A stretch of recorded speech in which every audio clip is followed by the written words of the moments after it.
Bien-aimés dans le Seigneur, je voudrais vous saluer ce matin dans le beau et précieux nom de notre Seigneur et Sauveur Jésus-Christ.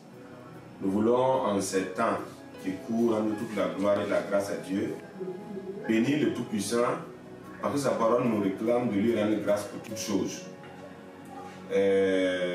Pour les bonnes choses et pour les choses difficiles, les enfants de Dieu doivent pouvoir rendre grâce à Dieu. Parce qu'il est écrit ce matin dans Romains, le chapitre 8 et le verset 28, que toutes choses concourent au bien de ceux qui aiment Dieu. Alors, le thème que je voudrais vous proposer dans ces quelques minutes, c'est « Soyons sages ». Soyons sages. Alors, quand effectivement nous lisons dans Matthieu le chapitre 25, nous allons voir que là, on nous parle de l'histoire de 10 personnes, 10 vierges. Et on nous dit que ces 10 vierges-là étaient des sœurs qui devaient toutes les 10 se préparer pour rencontrer l'épouse. Voilà. Et quand elles se sont préparées, on dit que à la finalité, il y a eu 2 groupes. 2 groupes, à savoir que 5 étaient sages et 5 étaient folles.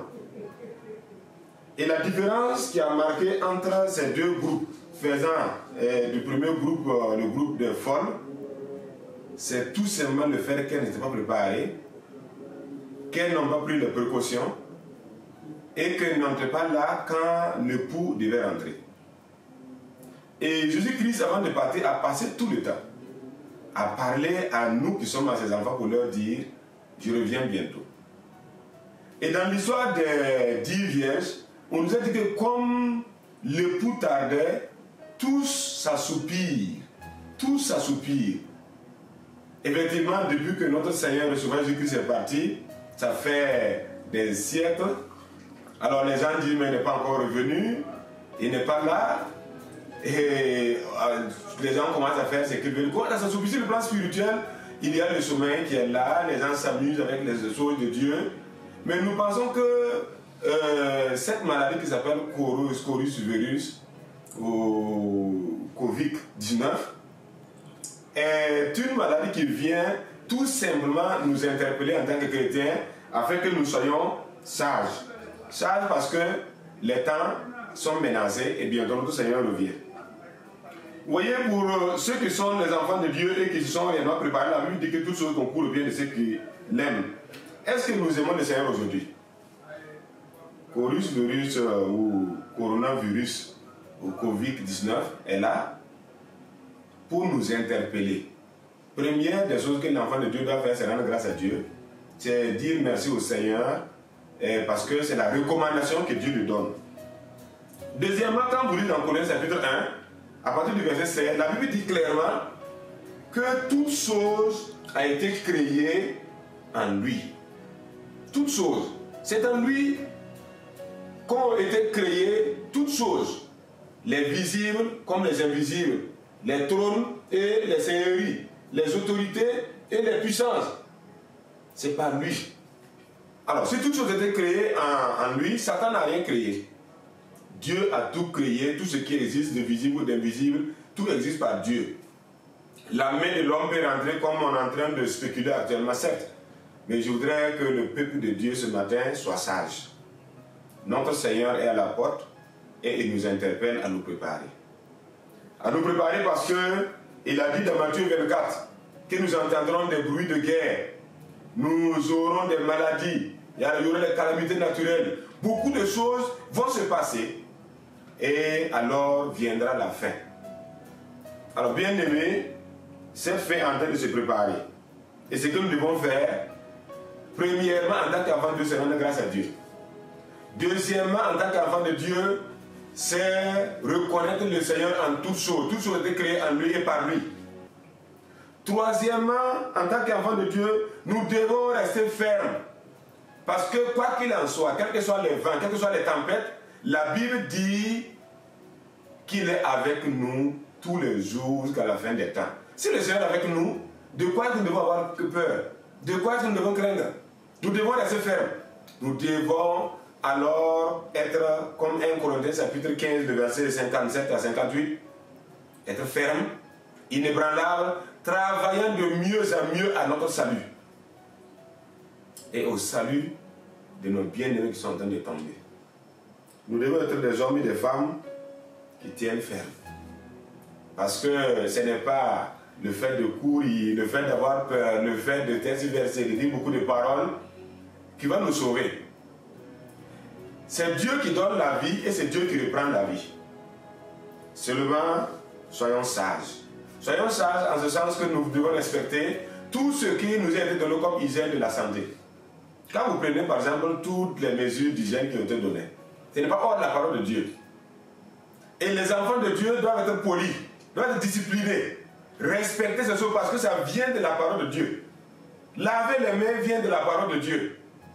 Aller par exemple de déféquer dans les WC vient de la parole de Dieu.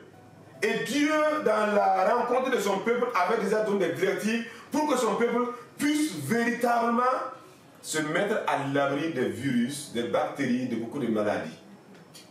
Et ne pas s'exposer. Et si aujourd'hui, c'est ce qu'on nous donne, nous devons respecter cela parce que ça y va de notre bonheur et de notre aide. Soyons sages bien-aimés, que ce qui est en train de se préparer là, ou se passer, soit une occasion pour nous, enfants de Dieu, de nous préparer. La Bible dit que pour ce faire, nous devons veiller et prier pour ne pas tomber dans la tentation. Alors, Covid-19 peut être une occasion pour les gens de perdre la foi, pour courir vers des fétiches, vers des gris-gris, vers des choses, croyant que c'est ça qui va être le salut. Non, c'est l'occasion pour toi maintenant de revenir à ton Seigneur, de revenir à ton Créateur, de revenir à ton Dieu, de te réveiller enfin de ton sommeil, de mettre de l'huile dans ta lampe et également d'avoir de l'huile à côté, car tu ne sais ni le jour ni l'heure. Si tu ne pars pas de rejoindre, il viendra te chercher. De toutes les façons, nous sommes déjà face à la réalité.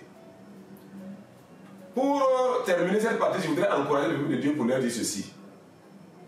Quoi qu'il en soit, dans Job 42, verset 2, Job, après d'avoir traversé toutes les difficultés, toutes les souffrances, il finit par conclure et dire ceci. Je reconnais que tu peux tout et que rien ne s'oppose à tes pensées. Rien n'est impossible à notre Dieu.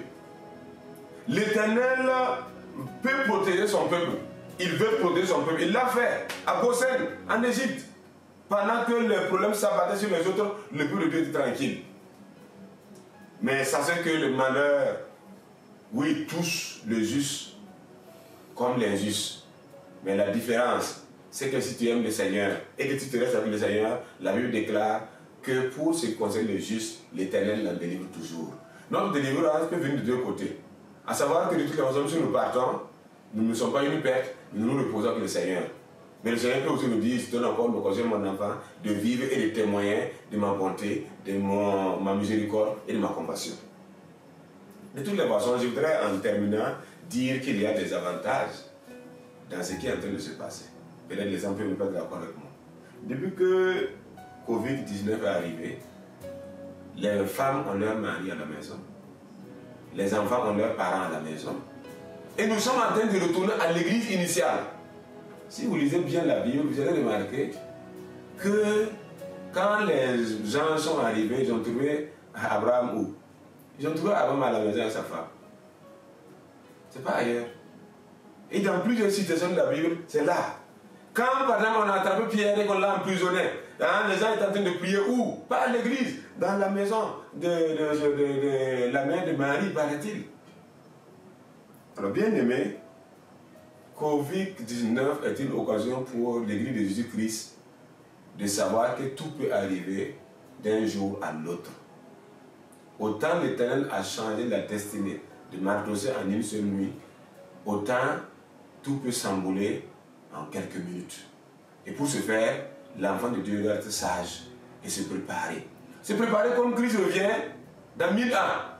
Et se préparer comme s'il revenait dans les secondes qui vont suivre. Bien-aimé dans le Seigneur, que l'avènement de cette maladie, de cette pandémie, ne soit pas une occasion pour toi de t'éloigner de ton Seigneur, mais que tu puisses te préparer.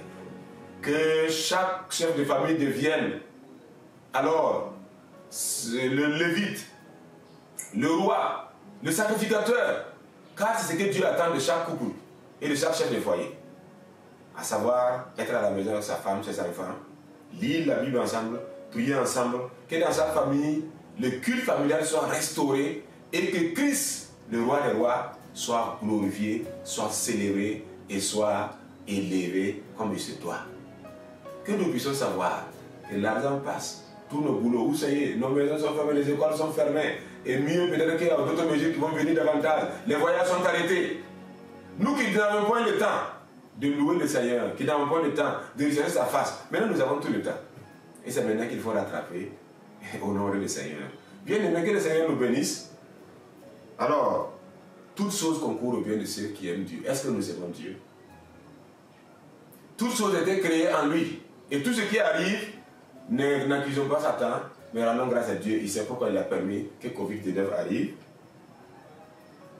Sachez que si nous sommes certains de ce qu'il a dit dans Matthieu 28-20 là, partie B, et voici ici avec vous tous les jours qu'à la fin des temps, nous ne devons pas craindre, ni trembler, nous fuir que ce soit. Au contraire, nous devons être de ceux qui reconnaissent la puissance et l'autorité de Dieu comme hommes. Tu peux tout et que Dieu ne se pose à tes pensées. Personne ne peut nous tuer, nous éliminer sans le consentement de Dieu. Ni les microbes, ni les virus. Si nous mourrons en Jésus pour le Seigneur, par le Seigneur et à la gloire du Seigneur. Alors soyons sages, préparons-nous. Il arrive bientôt, notre Seigneur, notre Roi.